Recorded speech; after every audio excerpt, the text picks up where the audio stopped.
ieri am cunoscut și am dat noroc și am povestit 2 minute cu o legendă a motociclismului și n-am plecat cu mâna goală, că chestii gratis.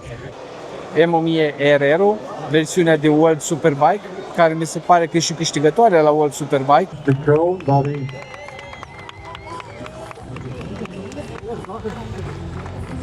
Ne bucurăm foarte mult să putem promova România și mi se pare că interesul crește tot mai mult. Suntem la bogați. Suntem la bogați. Nu știu dacă se vede tricoul meu, nu cred că se vede.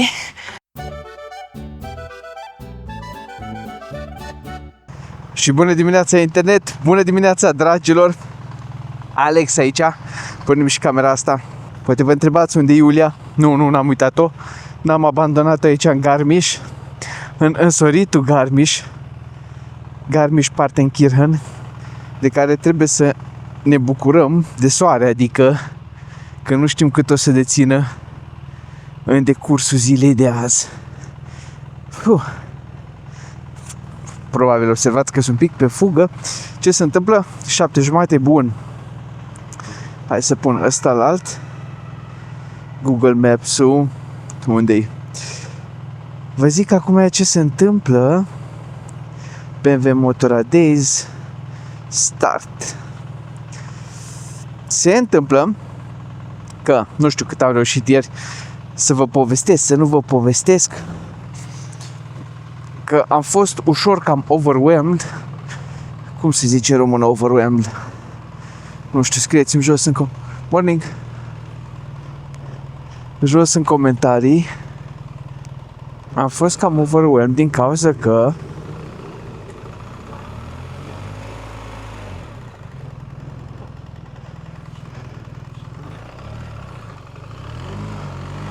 ce ușoară e Bela goală.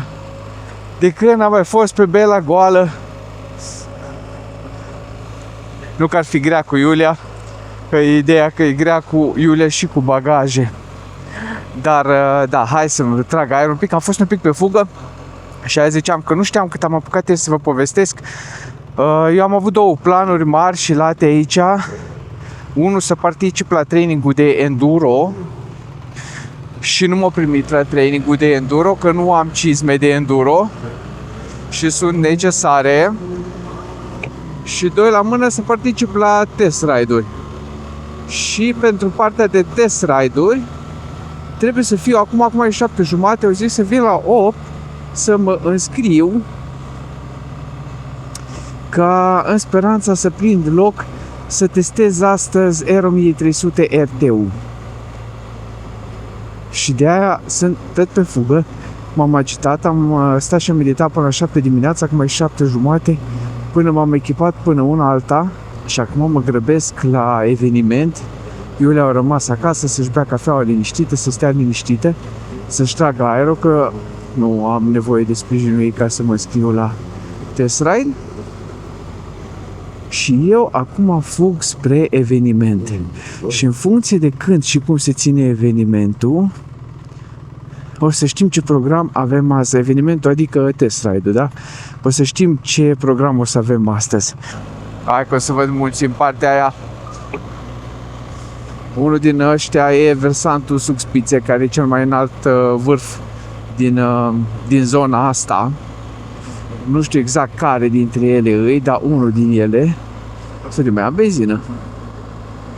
Și că am făcut ieri un plin, dar nu știu, mai am range 209 km, bun. Nu știu dacă ăla e Zugspitze, ce se vede acolo după clădirile astea, sau altul. Ce trebuie? Care e banda? Asta e. Că nu vreau să merg încolo, să intru în gară.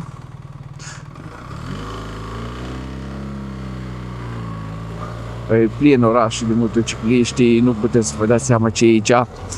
Na, clar, 90% sunt BMW-uri. Dar sunt mulți, frate, mulți, efectiv, continuu. Ieri, de când am ajuns noi de la prânz până azi noapte, când am ajuns acasă înapoi la 10 și ceva, nu puteai să te uiți pe stradă și să nu vezi continuu motocicliști. Adică era ca un robinet care curge apa fără întrerupere, așa erau motocicliști ieri, unul după altul ajungeau în oraș. Foarte fain. Și astăzi, clar, o să vă mai arătăm și o să filmăm ce se întâmplă acolo la eveniment, că ieri mare lucru nu am apucat. Că v-am zis, eram destul de overwhelmed, nu știam pe ce să pun mâna, de ce să mă apuc, ce să vă arăt, ce să vă povestesc și astea. Și mare lucru nu am apucat. Dar rezolvăm astăzi. Și care nu ați văzut, nu mă urmăriți pe celelalte rețele sociale.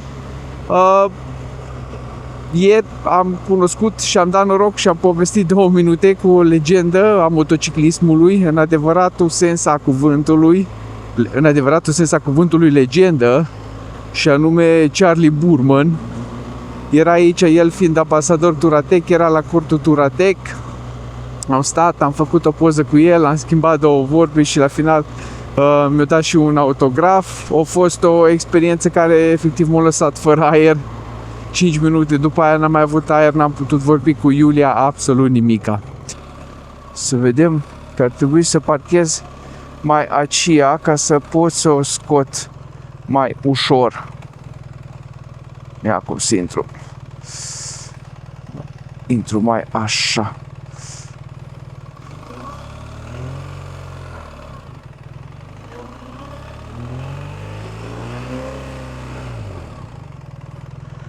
Că e și pământul ud. Bun. Hai să fugim. O să-mi dau un pic jos microfonul și astea și camera și fug la cort și vă zic după aia ce am rezolvat. Română tot român, tot la cost trage. Asta e coada la înscrierile la test ride-uri. Dar se vine așa și nu filmez oamenii. Din fericire pare că sunt 3 grupe în care apuc astăzi să... Ar fi Aero 1300 RT-ul și 3 în care ar fi R12 GS-ul. Poate prind măcar la una din ele să ajung, să mă înscriu. Good morning. To register. Good morning. Good morning, yeah. To register for today. Yes, and which one? 1300 RT. And RT. yeah. 1300 Yeah. RT. Yes. Manual. And simple. This one or this one. This if it's possible. Yeah. O'clock. Yeah. Okay. And can I do like 2? No? I You can have do. to go in the line and come again.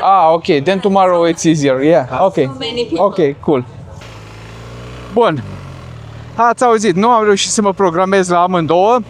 Pentru că dacă vreau și la a doua trebuie să mai stau o dată la coadă. Numai nu avea de gând să fac asta, așa că m-am programat pe astăzi, de la ora 16, cu Aero 1300 RT. Pentru aia o să fie un videoclip separat. Deci după ce termin toată excursia, o să filmez un videoclip cu test ride-ul Aero 1300 RT. Dacă sunteți curioși, rămâneți aproape, activați notificările și după ce ne întoarcem în țară o să public și clipul ăla. Asta înseamnă că în continuare în vlogul de astăzi o să rămânem pe aici. Eu mă duc acum acasă. Mai editez un pic, mai stau un pic, Iulia e dusă la alergat. Vine și ne întoarcem și o luăm pe jos în cadrul evenimentului să vedeți, să vă arăt, să vă arătăm absolut tot ce se întâmplă aici la BMW Motorrad Days. Rămâneți aproape. Și bine ne-ați regăsit. După cum vedeți, am fost acasă, eu m-am schimbat, Iulia a fost la Alergat. Cinica, ea o alergat Ce vorbim? prin frumusețea asta de Garmisch. Și ne-am schimbat, venim înapoi, suntem relaxați, că e destul de călduț, chiar dacă nu plouă încă, dar afară tot e destul de călduț. Și am zis că în sfârșit astăzi, că ne-am tras aerul și suntem un pic mai puțin emoționați și mai puțin overwhelmed decât am fost ieri când am ajuns, să vă arătăm exact ce se întâmplă aici la festival. Și pe lângă asta avem o surpriză pentru voi, pentru că vă dați seama că nu suntem singurii români, dar ce mai important, avem aici o firmă din Sibiu care reprezintă România pe harta motociclismului european și mondial în cadrul BMW Motorrad. O să vedem imediat despre ce vorba. Ca fapt divers, asta e doar una dintre parcări pe ambele părți a drumului, din cel puțin 5-6 parcări pe care le-am numărat noi, toate de mărimea asta sau mai mari. Și iată-ne că intrăm în cadrul festivalului. Nici nu știu de unde să începem, doar să facem așa în mare un tur pe parcurs ce înaintăm în cadrul lui. Să nu mă ca aceasta cu mașina. Deci, în primul rând, aici, în dreapta, aici, adică e coada unde am stat, m-ați văzut dimineața, că stăteam dimineața să mă înscriu la test ride și acolo e parcarea în față unde se țin motocicletele care sunt cadrul test ride-ului. De aici avem primele tarabe, mâncare, băutură, mititei, clopuri tradiționale de Maramureș și nu glumesc. De aici avem primele standuri. Într-o parte avem mâncarea, ați văzut, stânga. Oh, Iulia, este fondue. Da? Da, este aici, tarabă, uite. Ai văzut? Da, da. Tarabă cu fondue. Și în partea asta, hai să dăm așa un tur, să mergem pe larg, să vedem care sunt partenerii prezenți, adică firmele prezente în cadrul evenimentului. Avem toate opțiunile. Prima aici e Krapovici. Aseară făceau o demonstrație cu o tobă extrem de sport. Stânga Dunlop. Să vedem, e multă lume. Câteva firme nemțești pe care nu le cunosc. Uite, în partea asta avem Jekyll și Hyde, tot companie care produc tobe, aftermarket. Ia să vă arătăm. Și ce mișto că toți partenerii ăștia lor care vin cu o sumedenie de motoare, toți au în față motoare customizate de ei însăși, precum uite, acest 1300 branduit cu Jekyll and Mr. Hyde, cu toba lor, bineînțeles. La fel și aici, fiecare partener, vă dați seama că au venit și au dus câte o motocicletă etalon cu toate produsele pe care le comercializează. Aici ce? Check-in-ul la test ride-uri, o expoziție de R18-uri. Aici un beer garden micuț. Multe R18-uri customizate pe aici, uite, este făcut bobber. La firma asta Pikes Brothers, care văd că au ceva accesorii gen tricouri și de astea. Bă, ce fain e asta! Sănătate! Mulțumesc. Și acolo avem motodromul unde nu am reușit încă să intrăm, văd că și acum este coadă. Hai să vedem. Destul de lungă. Dacă nu știți ce e la un motodrom, e în față, ce vedeți ciuperca asta e de fapt un butoi și intră cu motocicleta în el și se învârte așa pe pereții butoiului pe interior. Și vreau să vă mai arăt 2300 uri. Nu știu cine e partenerul ăsta, dar un GS standard, modificat, bineînțeles, vedeți cum arată, inclusiv capul cilindru, ce deosebit îi. Ce este? Stai să vedem. Asta e motorul la Krapovici de care v-am zis aseară. Da, l-ați auzit, nu l-ați văzut? Sau puteți să-l vedeți încă. O să vi-l arăt. Și vedeți în spate ce tobă are. De-aia era așa de gălăgioasă și sever modificat. Și la motodrom e coada de pe lume. Aia sunt oamenii dinăuntru care au intrat, ăștia sunt oamenii de afară care așteaptă să intre, că e în dure, practic. Și aici avem în continuare alte standuri partenere, alte motociclete modificate, sever modificate. Cum să zic sever modificate? Sună bine? Poftim? Sever modificate, ca să zic. Extrem de modificate. Sună bine sever? Extrem de modificate. Uite ce simulator fain aici. Tipul ăsta se pleacă mai tare în simulator decât mă plec eu în realitate. Da, uite ce fain. Te și învață băiatul. Da, deci aici la cortul BMW Motorrad Welt să iau unde a fost la Berlin, v-am zis, la fabrică. Și n-am plecat cu mâna goală, sunt chestii gratis. Și cred că mai trec de vreo 4 ori până vă aduc la toți care vreți. Avem stickere, avem vederi, pixuri și lanyarduri pentru chei. Cam fain. Drăguț. Uite, Touratech, unde v-am zis că aseară l-am cunoscut pe Charlie Boorman, celebru arhi-cunoscutul Charlie Boorman, actor, regizor și producător. Și unul din cei doi oameni care au pus GS-urile pe harta Adventure Touring-ului când au plecat în 2004 cu 2 GS-uri în jurul lumii, el împreună cu Ewan McGregor, pentru că KTM și nu scuzați cacofonia, pentru că KTM nu a avut încredere în ei, nu au crezut că sunt capabili să plece și să treacă macadamul din Rusia cu KTM-uri și nu mai vreau să le dea motociclete. Și atunci a intervenit BMW, le-au dat ei 2 GS-uri mari, care erau pe vremea aia, cred că 1150 GS Adventure, dacă mi-aduc bine aminte. Și chestia asta, toată acțiunea și serialul în sine, Long Way Round, au popularizat extrem de tare motocicletele BMW GS. Și asta a fost o mică lecție de istorie. Și aici o să intrăm în zona Expo, unde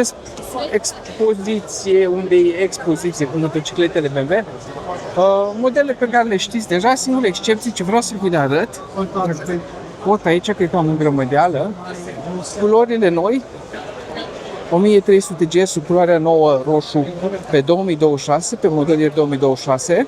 Pe mine nu prea mă încântă culoarea asta, arată cam cheap plastic, dar asta unde e toată în grămădeala asta, e albastru ăsta închis, auriu, tot culoare nouă pe 2026 și asta e superbă. Și cât vedeți, nu e așa închisă, nu cred că e așa închisă în realitate pe cât o vedeți voi pe filmare, dar e superbă, mai ales cu accentele astea aurii. E GS Adventure-ul, nu, ăsta e 900 GS Adventure-ul, 900, da, culoarea nouă pe 2026, e un verde închis așa, fat, nu știu cum să zic. Iulia, pe aici, pe lângă mine. Așa, ce culoare asta, că tu recunoști culorile? Un petrol, til, nu știu.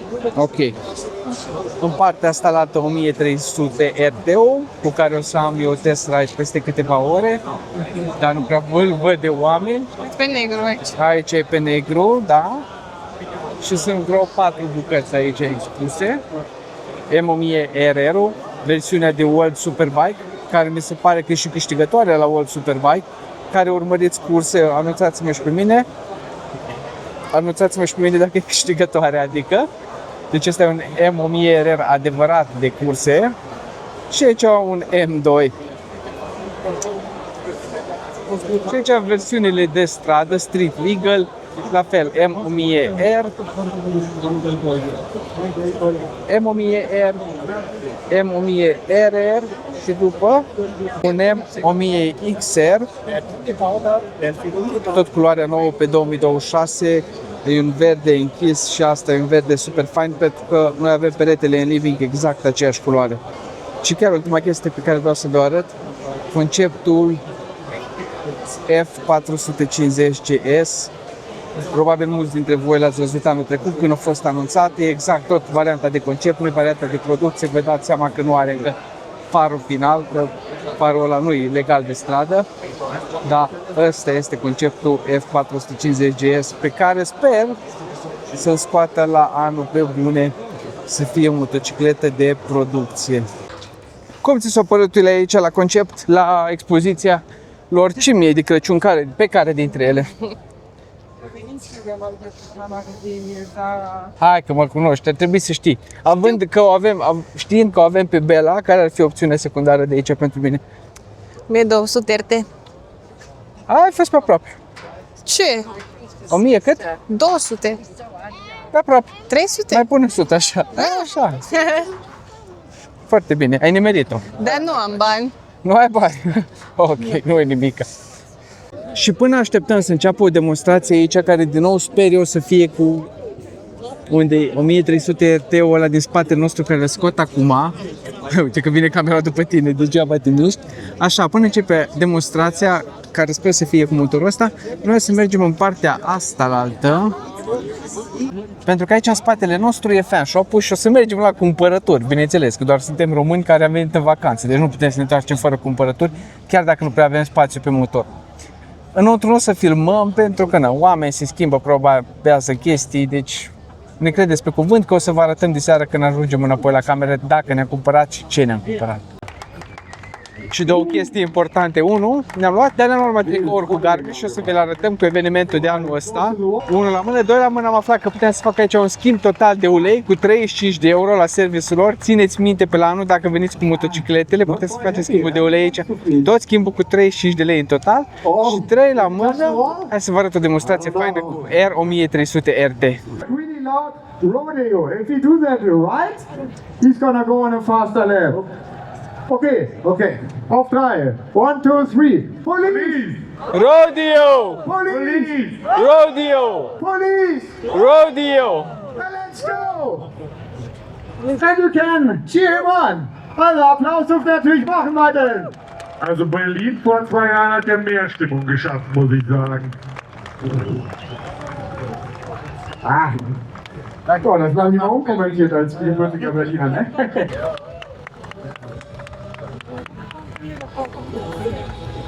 Wow, tight to the wall.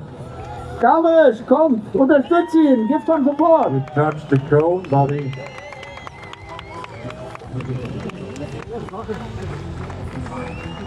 Ist das schon wieder ein Monopost-Stil, Mann. Deci lecții de viață de la mine. Trebuie să mergeți la cursuri și să exersați până vă dați ca tipul ăsta. Și după cum am promis, am venit aici la cortul oficial al partenerilor BMW Motorrad pentru că nu suntem singurii români astăzi aici, suntem împreună cu Wild Ride Tours din Sibiu, adică Ioan și Denisa Tara și hai să salutăm și pe ei aici în spatele meu. Și salutare Denisa, Ioan, Tara, v-am zis de la Wild Ride Tours, da? Din Sibiu, am zis bine, și sunteți printre puțini parteneri de la noi de România aici, prezenți la Garmisch, la BMW Motorrad Days. Da. Ne spuneți un pic cu ce vă ocupați voi, de ce sunteți parteneri, de ce sunteți aici, că e destul de impresionant să... Cred că suntem printre cei mai vechi. Da, eu sunt cel mai vechi instructor din țară, instructor off-road, sunt și tour guide, sunt și expedition leader și GS Profit Marshal și suntem parteneri oficiali BMW. Ce să zic, ne bucurăm foarte mult să fim aici, să ne întâlnim tot timpul cu colegii noștri cu care cu care venim. Suntem o comunitate foarte faină, venim deja de câțiva ani și ne place foarte mult, mai ales că s-au întors în Garmisch. Da. Asta Sunt Bavaria, e foarte important pentru brandul. Da, cred. la Berlin era un pic mai altfel, dar aici toată lumea e o comunitate, se simte toată treaba asta. Super tare. Dar ne spuneți un pic cu ce vă ocupați voi exact? Ce face Wild Ride Tours? Noi organizăm tururi on-road, off-road, traininguri, off-road, cam cu asta ne ocupăm. Eu schid de factură de 22 de ani. Cu motocicleta am început clar cu enduro. Cam asta. Ne bucurăm foarte mult să putem promova România și mi se pare că interesul crește tot mai mult pentru țara noastră și să o punem într-o lumină foarte bună. Motocicletele de adventure deja nu mai trebuie să spunem. E o poveste să mergi într-o tură, mai ales în România. Am ajuns la Garmisch împreună cu partenerii noștri cu 70 de... mai mult de 70. 72 am fost în total de motocicliști, am făcut o tură de 8 zile, am plecat de la Sibiu și am venit până aici. Ieri am ajuns. Am fost foarte impresionați de România în special și de mâncare și de ospitalitate și totul foarte ok. Da. Cred. No, foarte tare, deci chiar mă bucur când mi-ai zis că sunteți voi aici și că sunteți ca parteneri. Deci când mi-ai zis, m-am gândit, ok, veniți și voi ca fani, cum suntem și noi, fani a brandului, fani, mi-ai zis că sunteți și parteneri, mi-a fost wow, mind-blowing, că avem români aici oficial în Garmisch pentru parteneri. Da, este o muncă și asta, pentru că trebuie să ai niște standarde și pentru noi parteneriatul ăsta contează foarte mult pentru imagine, cam pentru tot. Da. Ioan este certificat pe tot ce se poate certifica la BMW și asta e important atunci când pleci la drum cu atâția oameni, ai responsabilitatea asta imensă. Asta mi se pare cel mai important, să faci lucrurile ca la carte, să oferi niște servicii complete și de bună calitate. Sunt convins. Da, din nou ne bucurăm că ne-am văzut aici și da, cu mare drag, mulțumim noi că ne-ați primit și ce să zic, sper că într-o zi să ne vedem și pe pe șosea, ca aia, Da. sau pe off-road, în caz, sau poate la un curs. Să vedem împreună, da. Da, da, da. Pe toți Da. să ne viziteze în Sibiu și să creăm o comunitate Da. faină. Asta e cel mai important. Mulțumim, Alex! Mulțumim, mulțumim Si, și de Să primire. aveți zile frumoase. Da. Salutare, domnilor stimabililor! Acum cât Alex este la test ride, am zis să vă iau un pic eu la o plimbare, să vă arăt nu neapărat centru Garmișului, dar o stradă care mie mi-a plăcut foarte mult. Nu o să ne plimbăm foarte mult, eu deja am făcut azi, cred că 13-14 km, am fost vreo 6 km la alergat și apoi încă vreo 6-7 km am fost în plimbare, am fost la festival. Și vreau să vă arăt ce am văzut frumos. Mergem pe Ludwigstraße și cu ocazia asta vă mai zic una alta despre Garmisch. Garmisch-Partenkirchen, dacă nu ați știut, cum nici eu nu știam până mai devreme, erau de fapt două orașe separate, două sate separate, Garmisch și Partenkirchen, care în 1935 au fost unite de către regimul nazist pentru a organiza aici Jocurile Olimpice de Iarnă din 1936 și tot atunci la acea ediție a Jocurilor Olimpice a fost și pentru prima dată prezent proba de schi alpin. Și uite că am intrat pe Ludwigstraße, străduța asta m-a impresionat enorm pentru că este plină de arhitectură bavareză tradițională, plină de aceste picturi murale care au scene religioase sau rurale și foarte multe dintre... Stai să trec strada. Și foarte multe dintre casele pe care le-am văzut aici în Garmisch practică treaba asta cu picturile pe case, pe clădiri. După cum ziceam, avem și scene creștine în picturile acestea. Asta nu e neapărat creștinesc ce vă arăt acum, văd că e ceva cu zodiacul, acolo zodia vărsător, adică zodia mea. Și pe partea cealaltă de drum, o scenă rurală, simplă, dar foarte frumoasă. Voiam să zic că strada e destul de pitorească, sunt restaurante, cafenele, mai este câte un magazin. Câte și mai câte idei avea fiecare artist în parte. Ce scene venea în minte, cred că se punea să o picteze. Cum ziceam, Garmisch este una dintre cele mai cunoscute stațiuni de schi din Germania și găzduiește anual turneul celor 4 trambuline, adică o competiție internațională de sărituri cu schiurile. Și pista respectivă se află chiar lângă noi, la câteva sute de metri de locația unde stăm. Din câte am putut eu să observ, cel puțin astăzi și ieri, este că se practică intens ciclismul, probabil ciclismul montan. Am văzut o grămadă de oameni care fac hiking sau trekking și foarte mulți parapantiști. Cel puțin de la noi, de la balcon, am numărat pe puțin 8 parapante așa deodată, mergând acolo în vale, în cheile de aici. Sunt frumoase, nu știu de unde vin, mă mir că nu sunt BMW și ca nu care cumva să nu mă simt ca acasă, am auzit niște muzică românească la cineva pe telefon. Suntem peste tot acasă, prieteni. Să nu credeți că nu-mi place ce am văzut și că v-ați fi așteptat să mă minunez mai mult la ce am văzut, pentru că m-am minunat foarte mult azi dimineață. Alergam un pas, mă opream, alergam un pas, mă opream. Însă mi-am dat seama că e foarte greu să filmez și să vorbesc coerent în același timp. Nu mă așteptam. Hai că m-am uitat un pic pe Find My să văd unde e Alex și dacă îl văd și s-ar putea să ne întâlnim cu el.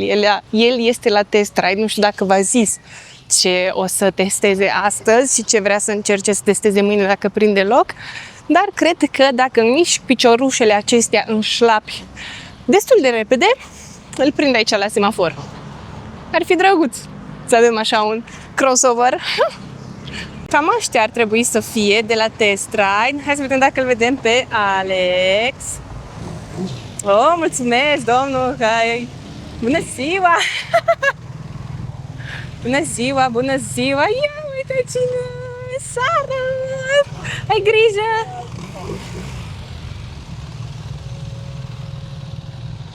Cum ziceam, am fost pe Ludwigstraße, una dintre cele mai frumoase străzi pe care le-am văzut astăzi. Mai este o stradă undeva în altă parte, unde am mâncat noi aseară, plin de restaurante, plin de magazine, de la Rolex, la DM, la ce vrei tu. Foarte greu să umbli și să vorbești în același timp. Și te doare și mâna. Greu, băieți, cu influențărea la asta, nu știți voi. În cazul în care vom mai ieși diseară la plimbare, o să vedeți atunci cealaltă parte. O, să nu uit, Doamne ferește! Până ajung să vă zic ce voiam să vă zic acum când am zis Doamne ferește să nu uit, cea mai frumoasă zonă din orașul ăsta e zona rezidențială. Deci niște case, niște curți, o liniște, o perfecțiune, o frumusețe. Suntem la bogați. Suntem la bogați. Nu știu dacă se vede tricoul meu, nu cred că se vede. De la Wild Ride. L-a dat Denisa. Acum, fiți pregătiți. În față este cel mai înalt vârf montan din Germania și se numește Zugspitze. Are 2962 de metri înălțime și bineînțeles că poți să-l vezi din absolut orice unghi din orașul acesta. Mie mi-a plăcut cum se vedea de aici. Acum, după masă, cam era ceață pe dânsul. Știu că am zis că vă las, dar nu încă, pentru că vreau să vă arăt și să vă zic ce ziceam și mai devreme. Nu doar în zona centrală se află aceste picturi murale, ci și în zona rezidențială. Asta este un hotel sau o pensiune, guest house, din zona unde stăm și noi. Nimic deosebit, nu-i primăria, nu-i o bancă, nu-i mare lucru, însă cât de frumos este pictată. După cum ziceam și mai devreme, aici lângă cazarea noastră se află una dintre cele 4 trambuline. V-am zis că turneul celor 4 trambuline include și trambolina aceasta de la Garmisch. Hai că acum, în sfârșit, îmi fac și eu curaj la sfârșit de zi să vă arătăm și view-ul, cam acolo ar fi vârful Zugspitze. Pe aici o grămadă de pârti, acolo erau mulți paraplantiști și fix aici ar veni trambolina, pista de sărituri, dar nu se vede, fiindcă e jos. Iar acestea fiind spuse, Alexandru... Sper că Iulia s-a purtat frumos în după masa asta cu voi, cât am fost eu la test ride. Sau ei cu mine. Sau ei cu tine. Cât am fost eu la test ride să testez R1300 RT. Rămâneți în zonă, că după ce ne întoarcem de concediu o să vină un clip de vreo oră jumate, din cât au avut test ride-ul 2 ore, cu primele impresii despre nava, nu a spune Amiral, dar regina de touring de la BMW. Ce să zic, dacă ați rămas până aici și nu sunteți abonați, să vă rog să luați în considerare să ne lăsați și o abonare. Dacă vreți să susțineți canalul, aveți jos un buton de join sau un link de membership pentru a deveni membru. Dați un like, dați un share, dați un share către prietenii voștri, dați un share către dușmanii voștri, dați share la necunoscuți, că în general necunoscuții se bucură să primească link-uri de YouTube. Și lăsați un comentariu. Bun, rău, vă rog, nu fiți nepoliticoși, comentarii nepoliticoase o să le șterg. Și tu? Ce mai zici? Am să vă spun să fiți buni cu voi, fiți buni unii cu alții, asfalt uscat. Așa, aici, așa. Tușaca și o băutură. Da. Și... Asfalt uscat să avem.